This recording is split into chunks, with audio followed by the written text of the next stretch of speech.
आज 7 अगस्त दिन शुक्रवार। ये है पटना समाचार। ये जानते हैं आज की 30 फटाफट बड़ी खबरों को।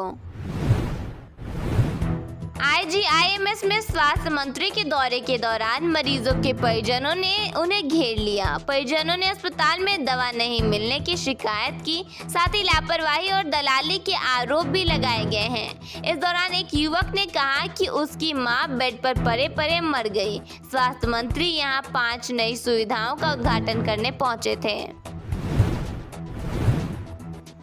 अनुष्का उज्जैनी के साथ मांग में सिंदूर लगाए नजर आई। उन्होंने महाकाल मंदिर में बेटी का अन्नप्राशन संस्कार कराया और भगवान भोलेनाथ का रुद्राभिषेक भी किया। तस्वीरें सामने आने के बाद सोशल मीडिया पर यूजर्स ने प्रतिक्रिया देते हुए कहा कि बेटी बिल्कुल पापा तेजू भैया पर गई है। मंत्री से मुलाकात के बाद सफाई कर्मियों की हड़ताल समाप्त हो गई और वे काम पर लौट आए। दैनिक कर्मियों को छुट्टी और ग्रेच्युटी की सुविधा भी दी जाएगी। इससे पहले भास्कर न्यूज ने सरकार से सवाल किया था कि 3600 टन कचरा फैला है, इसका समाधान कब होगा। बीएसएफ के शहीद जवान जयंत सिंह का पार्थिव शरीर औरंगाबाद पहुंचा। बेटे का शव देखकर मां उसे लिपट कर रोने लगी, जबकि पिता हाथ में बेटे की तस्वीर लेकर भावुक हो गए। परिवार ने बताया कि जयंत सिंह छुट्टी पर आने वाले थे, लेकिन उससे पहले ही शहादत की खबर आ गई। एग्जीक्यूटिव ऑफिसर विमल कुमार की हत्या के मामले में आरोपी ड्राइवर ने कबूलनामा दिया है। उसने बताया कि पहले रॉड से हमला किया गया, बेहोश होने के बाद उनके ऊपर गाड़ी चढ़ाई गई। उसके बाद शव को स्कॉर्पियो में रखकर गड्ढे में धक्का दिया गया। आरोपी के अनुसार टॉयलेट करने के लिए गाड़ी नहीं रोकने पर विवाद हुआ था। पटना सिटी में जुलूस के दौरान 2 पक्षों के बीच विवाद हो गया। इसके बाद लाठी डंडे चले। इस घटना में खाजे कला थाना प्रभारी विद्यानंद वर्मा के सिर में भी चोट लगी है। पुलिस उपद्रवियों की पहचान करने में जुटी हुई है।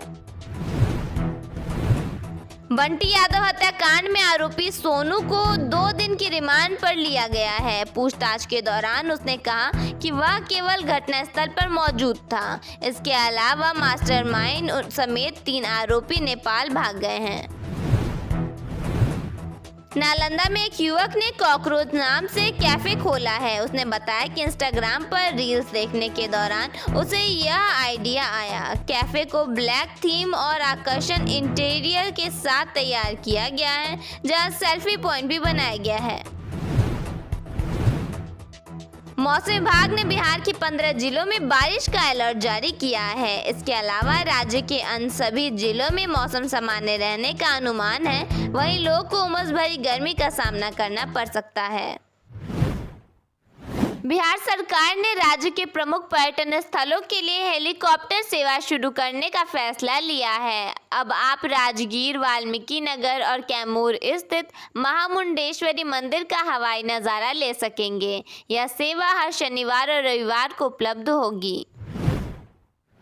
बिहार में 15 अगस्त तक 11 लाख पात्र परिवारों को राशन कार्ड देने का लक्ष्य रखा गया है। अगर आपने अभी तक आवेदन नहीं किया है तो जरूरी डॉक्यूमेंट्स पहले से तैयार रखें। आवेदन के लिए आधार कार्ड, बैंक पासबुक, आय प्रमाण पत्र, जाति प्रमाण पत्र और परिवार का सामूहिक फोटो अनिवार्य है।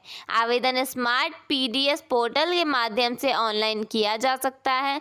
इसके अलावा पंचायत स्तर पर लगाए जा रहे विशेष शिविरों में भी आवेदन जमा करने के लिए सुविधा उपलब्ध है।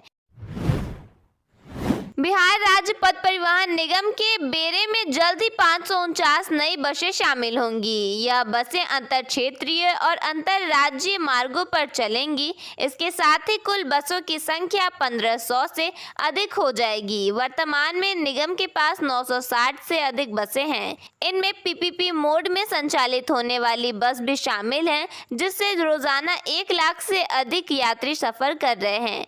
नई बसों के आगमन के बाद यह संख्या 2 लाख से अधिक पहुंचने का अनुमान है। सरकार ने नई चीनी मिल लगाने वाले निवेशकों के लिए कई ऐलान किए हैं। बिहार में नई चीनी मिल लगाने पर सरकार 70 करोड़ रुपए तक की सब्सिडी देगी। इसके अलावा निवेशकों को अगले 5 साल तक 100% SGST की वापसी मिलेगी, यानी इस अवधि में राज्य GST का पूरा पैसा वापस किया जाएगा। फिलहाल बिहार में 10 चीनी मिलें चल रही हैं। सरकार का लक्ष्य राज्य में 25 नई चीनी मिलें शुरू करना है। पटना की IGIMS पहुंचे स्वास्थ्य मंत्री निशांत कुमार को मरीजों और उनके परिजनों के गुस्से का सामना करना पड़ा। किसने अस्पताल में दलाली का आरोप लगाया, तो एक युवक ने इलाज में लापरवाही से अपनी मां की मौत का दावा करते हुए मंत्री के सामने रोते रोते इंसाफ की गुहार लगाई। कई लोगों ने अस्पताल की व्यवस्था पर सवाल उठाए। कुछ मरीजों ने इलाज में देरी की शिकायत की, तो कुछ ने दवा और दलाली का मुद्दा उठाया। एक मरीज ने स्वास्थ्य मंत्री से कहा कि सर, यहाँ व्यवस्था बहुत खराब है। मरीज को लगता है कि लाइन में लग लग कर ही मर जाएगा, इलाज तो बाद में होगा। वहीं दूसरे मरीज ने आरोप लगाया कि आयुष्मान भारत योजना के बावजूद बाहर से दवाइयाँ खरीदने के लिए कहा जाता है। उसने कहा कि अस्पताल के मेडिकल स्टोर पर दवा होने के बावजूद मरीजों को बाहर भेजा जाता है। बिहार में नवंबर से स्टेट हाईवे पर टोल टैक्स की वसूली शुरू होने वाली है। मुख्यमंत्री सम्राट चौधरी के निर्देश के मुताबिक टोल टैक्स सिर्फ कमर्शियल वाहनों से ही लिया जाएगा। फर्जीवाड़ा रोकने के लिए टोल प्लाजा पर AI आधारित स्मार्ट कैमरे लगेंगे और वसूली फास्ट टैग से की जाएगी। बिहार विधानसभा में आयोजित AI ट्रेनिंग कार्यक्रम के दौरान मुख्यमंत्री सम्राट चौधरी ने विधानसभा स्टाफ की तकनीकी दक्षता पर जोर दिया है। उन्होंने कहा कि कर्मचारियों को विधायकों से भी बेहतर कंप्यूटर और डिजिटल तकनीक की जानकारी होनी चाहिए। ऐसा नहीं होने पर उन्हें हटाने तक की बात कही गई है। बांकीपुर विधानसभा उपचुनाव में हार के बाद बिहार भाजपा ने इसकी वजहों की गहन समीक्षा की है। पार्टी की बैठक में कई अहम कारण सामने आए हैं, जिनमें विरोधियों का नैरेटिव, राशन कार्ड की समस्या, किसानों की नाराजगी, नीट आंदोलन और बूथ मैनेजमेंट की कमियां प्रमुख रही हैं। बांकीपुर विधानसभा उपचुनाव में जनसुराज के प्रशांत किशोर की जीत हुई। रिजल्ट सामने आने के बाद अब PK बांकीपुर की जनता के बीच जाने वाले हैं। जो वादे प्रशांत किशोर ने जनता से किए थे, उसके लिए अब वे वार्ड वार्ड घूमने वाले हैं। सिवान नगर परिषद प्रशासन ने दैनिक पारिश्रमिक पर काम करने वाले 81 सफाई कर्मियों और कुलियों की सेवाएं तत्काल प्रभाव से समाप्त कर दी हैं। यह निर्णय सफाई कर्मियों के जारी हड़ताल के बीच लिया गया है, जिससे शहर की सफाई व्यवस्था प्रभावित है। कांग्रेस सांसद और लोकसभा में विपक्ष के नेता राहुल गांधी ने इलाहाबाद विश्वविद्यालय में फीस वृद्धि और सीट कटौती के मुद्दे को लेकर केंद्र सरकार पर निशाना साधा है। उन्होंने सोशल मीडिया प्लेटफॉर्म X पर लिखा, इलाहाबाद विश्वविद्यालय के छात्र फीस वृद्धि और सीट कटौती के खिलाफ अपने भविष्य की लड़ाई लड़ रहे हैं, लेकिन प्रशासन उनकी बात सुनने के बजाय उन पर FIR दर्ज कर रहा है। राहुल गांधी ने कहा, मोदी सरकार की नीति ही युवाओं की आवाज दबाना है। सवाल पूछो तो लाठी, विरोध करो तो मुकदमे और आवाज उठाओ तो पेलेट गन। बिहार में अब दूसरे राज्यों से आने वाले बालू और पत्थर वाहनों में GPS लगाना अनिवार्य होगा। यह कदम अवैध खनन और परिवहन पर प्रभावी नियंत्रण के साथ साथ राजस्व संग्रह में पारदर्शिता लाने के लिए उठाया गया है। कॉकरोच जनता पार्टी ने जंतर मंतर पर अपने हालिया विरोध प्रदर्शन की सफलता के बाद एक राष्ट्रव्यापी जनसंपर्क अभियान की घोषणा की है। CJP के संस्थापक अभिजीत दीपके ने गुरुवार को अपने गृहनगर छत्रपति संभाजी नगर में क्या बोलती पब्लिक नाम के अभियान की घोषणा की। इस अभियान का मकसद लोग के मुद्दों को समझना है। अभिजीत दीपके ने कहा है कि उनके अभियान का पहला लक्ष्य शिक्षा पर होगा। उन्होंने आगे कहा कि स्कूल, कॉलेज और कोचिंग की बढ़ती फीस की वजह से कई परिवारों के लिए अच्छी शिक्षा पाना मुश्किल हो गया है।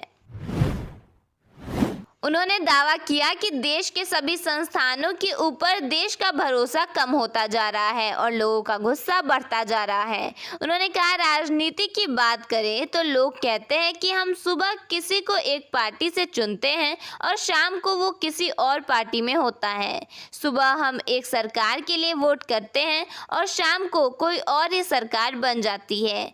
जब वो नहीं होता तो ईडी सीबीआई को भेजकर पार्टियों को तोड़ा जाता है। राजनीतिक सिस्टम से लोगों का भरोसा उठता जा रहा है। ऐसा चलता रहा तो इस देश के लोकतंत्र के लिए ये बहुत ही खतरनाक संकेत होगा।